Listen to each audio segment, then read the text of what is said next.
Good morning, everybody. I am Calvin Romanji, UKG section, Velangani Public School. I am talking about biography of Dr. JPJ Abdul Kalam. Abdul Kalam was born on 15th October 1931 in Rameswaram, Tamil Nadu. Father's name was Janalabdin and mother's name was Asima. He was from middle class family. Abdul Kalam taught honesty, discipline and patriotism to his father.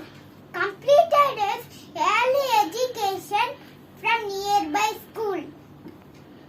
Completed his higher education in Tiruchirappalli. After completion of studies, became senior scientific assistant in the technical center.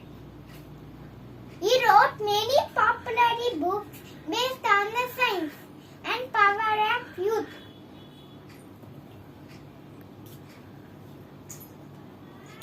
Was popularly known as Military Man of India. He was also honored by Padma Bhushan and Bharat Ratna. Dr. Kalam was